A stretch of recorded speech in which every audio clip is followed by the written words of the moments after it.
It's finally Friday. It's Friday, Friday. Thank God it's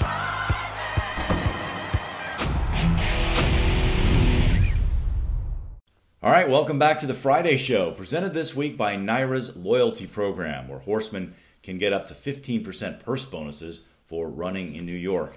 I'm Scott Jagow along with Ray Paulick.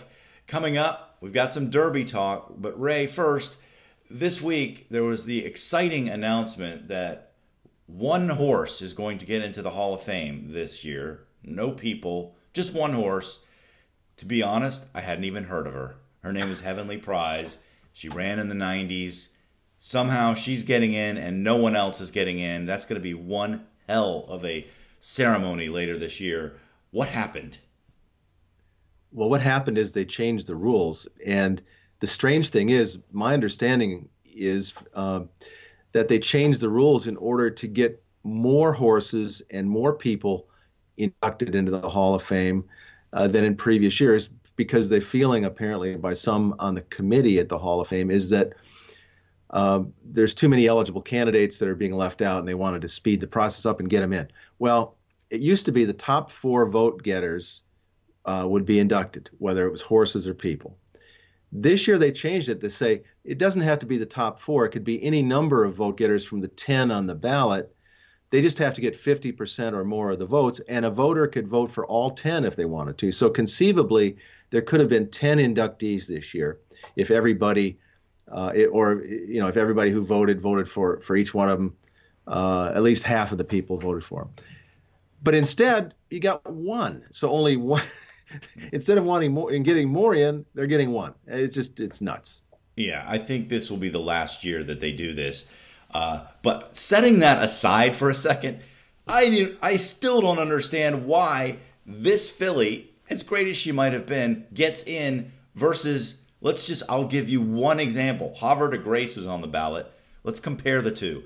Havre de Grace was 9 for 16. Heavenly Prize was 9 for 18. Havre de Grace was Horse of the Year. Havre de Grace beat boys in the Woodward. Havre de Grace ran in the Breeders' Cup Classic and finished 4th. None of these things apply to Heavenly Prize. I don't understand how the voters could pick that filly over Havre de Grace. It makes 0 sense, as does this whole voting process. Yeah, like you said, I think they're going to have to change it. They did this in the 90s too. They keep tinkering with it as if they need to improve it. One thing I wish they would consider in this whole process is not allow, in all halls of fame, the athletes are retired. The horses have to be retired. But in this Hall of Fame, jockeys can be eligible, I believe, after 20 years. So you could have a jockey that started at 16 years old, be eligible for the Hall of Fame at 36 before he's even really hit his prime. What's the rush? I understand trainers, at 25 years, you're eligible. You don't have to be retired. But with jockeys, what is the rush? They're going to retire, usually in their 40s, early 50s. I just don't get why we're allowing jockeys that are still very active to be eligible for Hall of Fame induction. Yeah, I think Hall of Fames in general should be exclusive, not inclusive. It's supposed to be up here. The bar is really high. So keep it that way.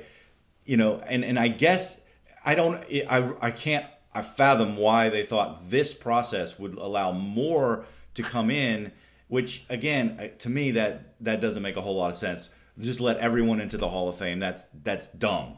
So, and they never release the vote totals. So we don't know how close. In baseball, you know exactly who got how many votes.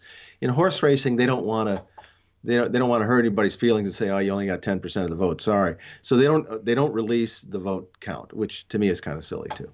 There was someone on the ballot who didn't get in this year, a person named Corey Nakatani, the jockey. Corey has quite the personality, and he likes to tell stories. So he told a story on Mike Willman's radio show that he lost the mount on Derby contender Bolt Doro because he couldn't be the best man in Mick Ruis's son's wedding. Well, it turns out that wedding happened several years ago. What?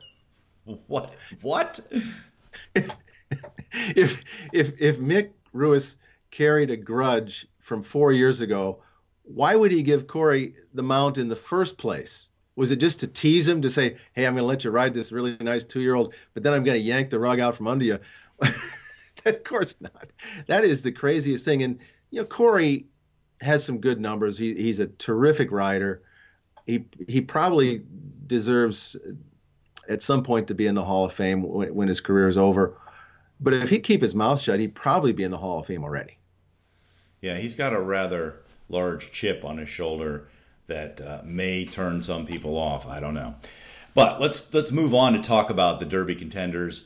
If you go down the list this year, I mean, it's just hard to look at it and go, dang, this is it is a very good group based on, recent memory. And it is going to be one of the best betting derbies I can recall, just because you're going to get horses that won major prep races that could be double-digit odds. I mean, what is Good Magic going to be when you go, okay, Justify, Mendelssohn, Audible, you keep going down the list, you got Good Magic, the juvenile champion.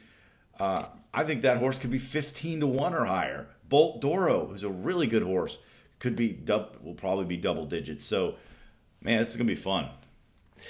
Yeah, it's as deep a field with talent. It's hard to find horses to throw out when you go down the points list and you get to a horse like Hofburg, the Juddmonte Farms Bill Mont trainee. 3 starts. He had a 2-year-old race, broke his maiden, then he went right into the Florida Derby, finished a good second to Audible. I think he's improving. A horse like that is going to be a huge number, and yet I think he's got a big shot.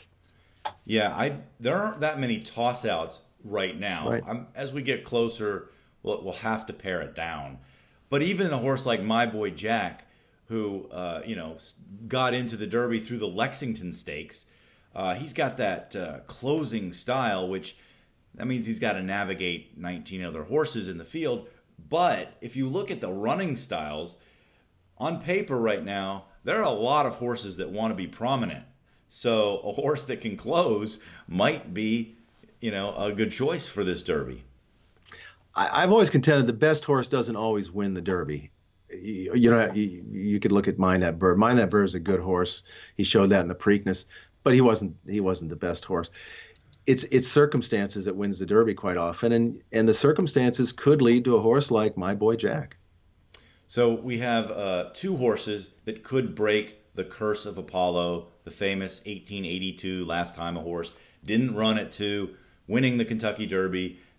But the 2 contenders this year are serious contenders. One of them is Justify, seemingly everyone's favorite to win the Derby. And then you've got Magnum Moon, who still looks a little green, but he's undefeated, and he won the Arkansas Derby by open lengths. So I'll put it to you, is the curse going to be broken this year? I think both of those horses have a good chance to do it, but I would say no. I'm frankly more worried about the curse of Ray Paulick because I can't remember the last time I picked a Derby winner. All right, so let us know what you think.